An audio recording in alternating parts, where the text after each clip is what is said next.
Ignition sequence start. 6, 5, 4, 3, 2, 1, 0. All engine running. Liftoff. We have a liftoff.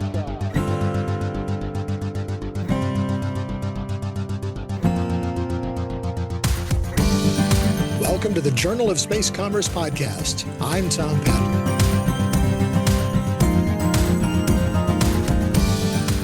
Mission Space is a hardware and software company that's an emerging player in space weather intelligence. They're developing real-time monitoring and forecasting solutions that safeguard both Earth-based and space-based infrastructure. Its flagship technologies include a space weather operations system, which is a forecasting platform delivering 96-hour alerts with 500-kilometer resolution, powered by proprietary machine learning models, and the Zohar Satellite Constellation, a growing network of low Earth orbit sensors providing high-resolution, space-originated environmental data. The company serves multiple sectors, including defense, satellite communications, aviation, power grids, GNSS infrastructure, and space tourism. Headquartered in Miami with a European presence in Luxembourg, they aim to be the NOAA of the commercial space era. And joining me on the Journal of Space Commerce podcast now is Mission Space CEO Mary Glazkova. And Mary, thank you very much for joining me today. Thank you very much for having me, Tom. Yeah, we are aimed to be hyper-NOAA. Hyper-NOAA. We'll talk about that in a little bit, but let's begin by talking about what kind of sparked the founding of Mission Space and what problem were you really determined that you were going to solve? Well, the founding of Mission Space was driven by a hard quantifiable problem. Current space weather monitor system, it doesn't meet the operational needs of today's global infrastructure, especially in the age of mega constellation, deep space missions, and AI-powered infrastructure. For instance, the number of satellites grew from 1,100 or 1,400 from 2016 up to 11,000, and the projection of 400,000 satellites within the next decade. Each of them depends on environmental modeling to avoid damage from surface charge, to radiation exposure and surface charging and other issues. And 90% of operational space weather satellites are aging, and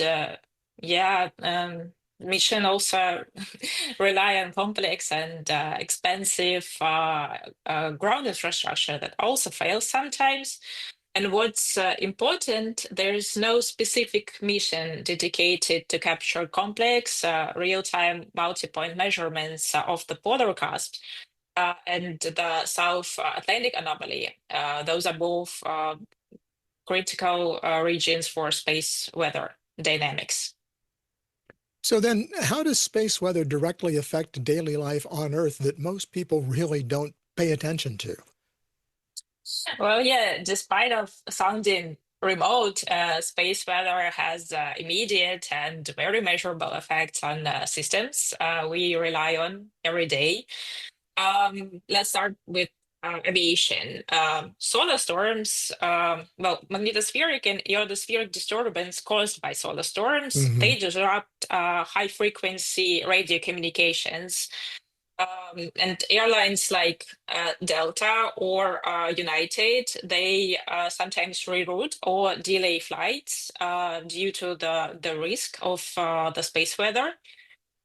And during the solar storm last year, or maybe like 2 years ago, Cat Pacific had to divert free flights, and this is all not speaking about the higher radiation exposure during the solar particles coming with the storm. Another example, it's power grids. Geomagnetic storms overload transformers, and it's damaged the hardware and it forces shutdowns. One example that everyone likes to talk about was many years ago in like 1989, Hmm. but it left 6 million people without electricity for 9 hours. Right. And That was the one that took down the grid in pretty much the entire northeastern U.S., as I recall. Is right, that the right, event you're talking about? yeah, Yeah. Hydro-Quebec power grid, exactly. So Yeah, then, and go ahead. yeah, and another example is GPS. Hmm. Uh, we rely on GPS heavily. Magnetic storms increase ionospheric disturbance, which reduce the precision of GPS-based services. And this affects like everything from harvesting, because we now use John Deere's equipment and autonomous tractors. They rely heavily on GPS, and of course the aircraft navigation. And for instance, the Gannon storm, also like an example that everyone talks about a lot, uh, caused almost 500 million in damages to US farmers Hmm. because the tractors, they just cropped the wrong field. That's it. Yeah, and of course, satellites and communications. If you remember, Starlink lost 40 satellites in 2022 due to Hmm. the unexpected drag shortly after the launch. I guess as more and more companies move towards things like autonomous vehicles on roads and so many things that are being dependent on drones now, this whole thing about the GPS is going to become even more critical at a time when GPS is almost becoming obsolete. And that's going to be something that's very important, I'm sure, for your company. Absolutely. Talk about the differences, Mary, between your platform, the Space Weather Operations System, from traditional government-led space weather models. Well, if I may say so, with all the respect, traditional models rely on physics simulations and simple statistics, and the accuracy fails, well, drops after like 6, 12 hours. And they also output like broad indices, which don't reflect the local risks. Our system keep high accuracy longer, up to 96 hours now, and we're working on improving that. And also, we deliver location-specific insights. We're about to introduce an localized impact maps for 100 kilometers resolution with focus on critical zones such as polar caps and the South Atlantic anomaly. Also, government systems rely on agent assets, and we want to control the full stack from in-orbit measurements up to the user notifications. I want to back up for just a moment and let's talk about what space weather actually is, because I'm sure there are some people that really don't have a concept. When they think about the weather, they think, is it going to rain today? And that's not what space weather is all about. So give us a kind of a primer on space weather, if you would. Right. So there are uh, where do I start? So if you look at the sun, you might see that the spots. Hmm. So those spots, this is the signal that something is going on there. So once you see the spot, it means that they're either one second. Oh, you're fine. Yeah, I'm just trying to think how to It- explain that, like in a In terms that I can understand. Well, for the broader audience, yeah, just Yeah. not to go to But when people talk about space weather, they often talk about sunspots, they talk about solar right. storms, they talk about the aurora borealis, which we never get to see here in Florida. But those are the kinds of things that I think that space weather is the most that's what is the most recognizable for people on Earth. But there's more to space weather than that. Well, maybe it's easier to say that what a solar storm is. Hmm. Solar storm refers to like a broad category of disturbance originating from the sun. That includes solar flares. That's explosion of the sun surface emitting X-rays and radiation. The second one is coronal mass ejection. It's like a huge cloud of magnetized plasma ejected into the space. And the third one is solar energetic particles event, so-called SEP event. It's high energy particles accelerated by flares or coronal mass ejection shock fronts. So how does it affect the Earth? It affects like in a form of geomagnetic storm. Hmm. Uh, so it's a disturbance of the Earth magnetic field triggered by the solar storm. When solar storm wind or coronal mass ejection hits Earth magnetosphere, it compresses and distorts the magnetic field, and energy transferred into magnetosphere and ionosphere. And this triggers fluctuations in geomagnetic indices, if it makes sense. Yeah, it does. And so then when that kind of energy hits a satellite or makes it through, and I know that the Earth's magnetic field is the protection that we have from all of that solar radiation that allows us to actually live on this planet. So when that hits like a satellite or something of that nature, what happens? It interacts with the magnetic field. So this is how you can lose the asset.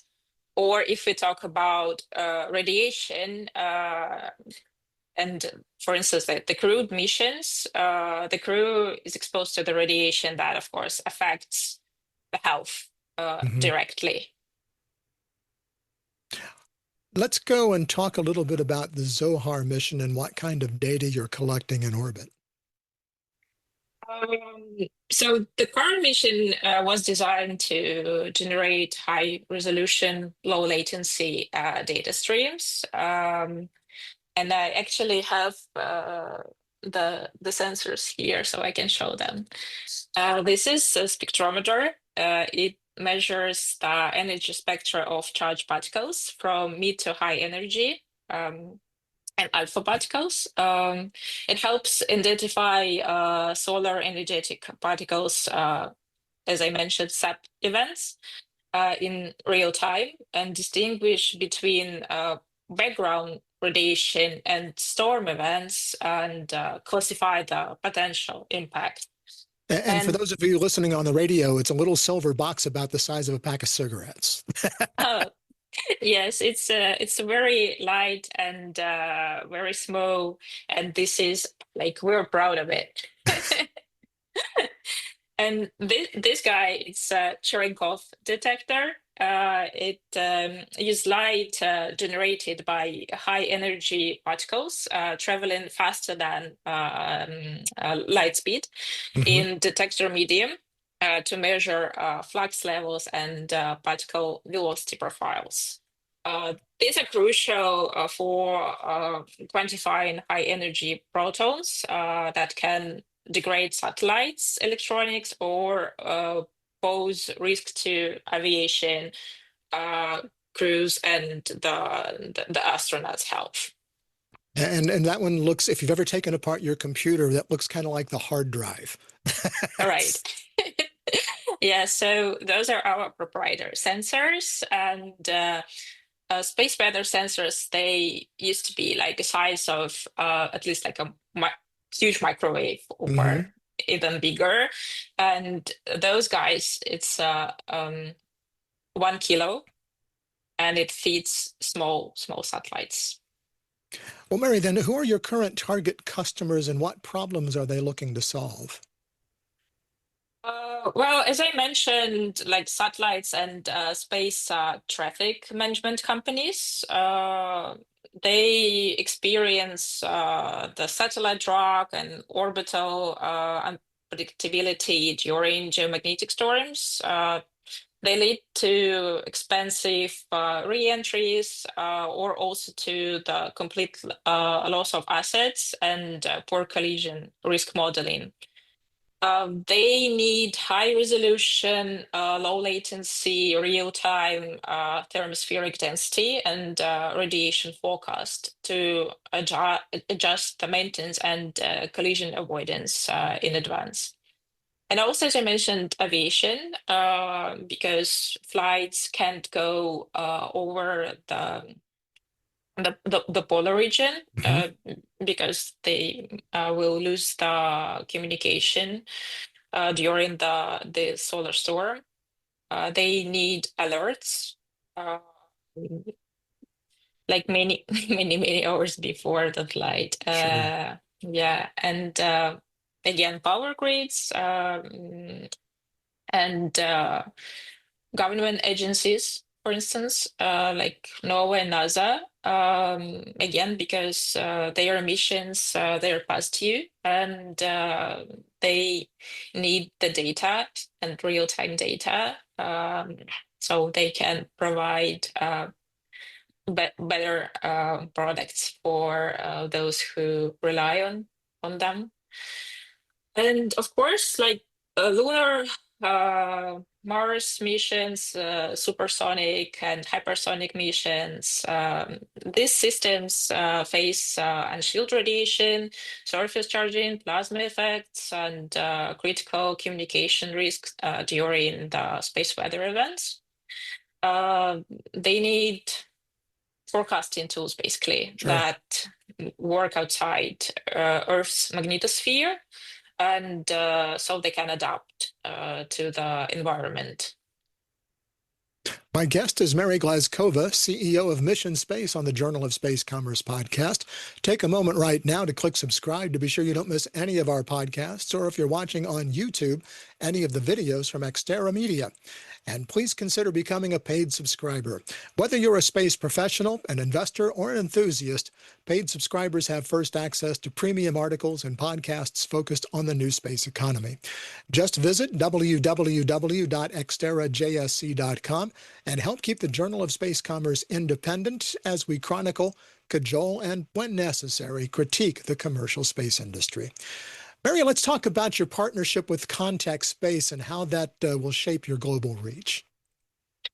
Contact, it's a Korean company based in South Korea and Seoul. And our partnership with Contact, it's a step in building global and scalable space weather intelligence network. Contact operates a rapidly expanding network of ground stations across Asia, Europe, and the Middle East.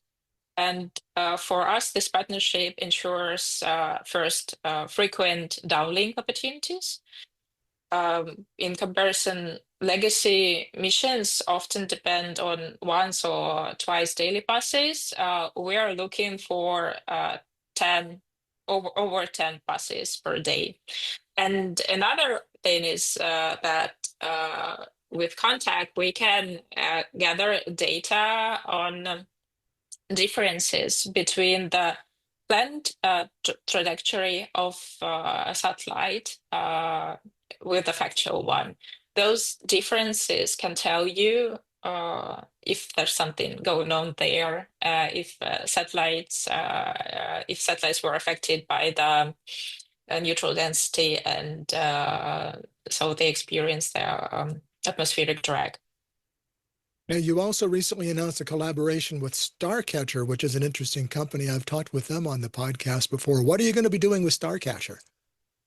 Well, Stargazer is also based here in Florida, Hmm. and we are looking on creating a resilient and intelligence infrastructure for satellite power and space weather monitoring. We're going to supply Starcatcher with precise low latency radiation and particle flux data from our constellation, and Stargazer will provide beamed power to our satellites. Solar cycle 25 is kind of ramping up, and for people who pay attention to such things, the sun does operate in cycles. Are space weather threats on the rise with that solar cycle actually starting to get geared up a little bit? Well, the short answer is yes. Originally expected to be mild, and it's already exceeded the predictions. We see more sunspots, like 30%. The number is like 40% higher than expected, comparing to the same period in the previous cycle. So more sunspot means more solar flares Mhm. and coronal mass ejections. Should I repeat that? No, no, you're fine. Okay, good. As I mentioned before, those trigger the geomagnetic storms on Earth. And during I think it was in May, the shortwave radio and GPS signals were disrupted Mhm. during the X class flare, and again, I think in May, Starlink satellites adjusted the orbits due to increased atmospheric drag. Just a couple of things more. What role will your forecast? When people think about space weather, if they think about it at all, they think about it having to do with Earth. Because that's where we live, and that seems to be the most important thing to pretty much everybody who lives here. I get that, but what kind of role is your forecasting system going to play when we start stretching out to the moon or get into Martian missions? This is my favorite part Okay, because I'm good. not. Yeah, I'm a big believer in lunar missions and Mars missions. And unlike Earth, the Moon and Mars, they don't have the strong magnetic field and thick atmosphere. Hmm. So solar energetic particles from solar flares, they pose severe health risks to astronauts, and of course can damage the electronics. Radiation plasma fluxes accelerate surface charging, and especially on the moon's night side, and that leads to static discharge and can and will damage the rovers, landers, and habitats. Um, so our charge density model tools forecast these effects in advance. So operators can go to safe modes or reconfigure the hardware. Also, you can put our sensors on a rover, so it can operate autonomously, and you don't need to have an operator to change the modes of the operations. This just occurs to me, and it's kind of an off the wall question, but I'm going to ask it anyway. Um, when you think about the development right now of solar sails, and I'm a sailor. I love being on a sailboat, and we know that it's the wind that powers the sailboat. Well, I think, am I correct in assuming that these kinds of solar events are the same thing that create the quote-unquote solar wind that is going to make space travel possible using solar sails? And do you see yourself eventually as being a forecasting company to say, oh, the solar wind is good this day for this particular trajectory? I love it. It sounds something like from sci-fi novel right now, but Right. everything is possible. And I'm a pilot, so yeah, I do see how a space weather company helps you to fly from planet to planet, like a weather app helps me and other pilots now to fly your plane. I've got a PPL in my pocket too, so Yeah. I get it. One thing more, Mary, and we ask this of all of our guests, and that's to look down the road 10 or 15 years and think about space commerce and the role that mission space is going to play. And tell me what you see. Um, i- if you follow the Axiom missions, Hmm. the current one, so they started to explore the radiation uh, starting from the first mission, and during the first one, I think there was like a shielding, and then like a next generation shielding, and now they have wearable devices, and this is this is where I see us like in 5, 10 years. I want to see all astronauts wearing mission space devices that alert them on space weather events while they are building something on the moon. Well, it's been a great conversation, Mary. I really appreciate your time today, and best of luck. And we'll check in with you down the road and see how things are going. Thank you very much, Tom. Mary Glazkova is CEO of Mission Space. And that's going to do it for this edition of the Journal of Space Commerce podcast, a production of Xterra Media. The executive producers are Mike Turner and Tom Patton, with production assistance from Debbie Turner. Check out our YouTube channel and be sure to click on subscribe so you can stay up to date on developments in space commerce and be notified when we post new videos. You can get daily updates on space commerce by subscribing to the Journal of Space Commerce on Substack at www.xterrajsc.com. You can connect with us on LinkedIn and follow us on X at XterraJSC. And please consider becoming a paid subscriber. Whether you're a space professional, investor, or enthusiast, paid subscribers have first access to premium articles and podcasts focused on the new space economy. Just visit xterrajsc.com and help keep the Journal of Space Commerce independent as we chronicle, cajole, and, when necessary, critique the commercial space industry. Until next time, I'm Tom Patton. Thanks for joining us.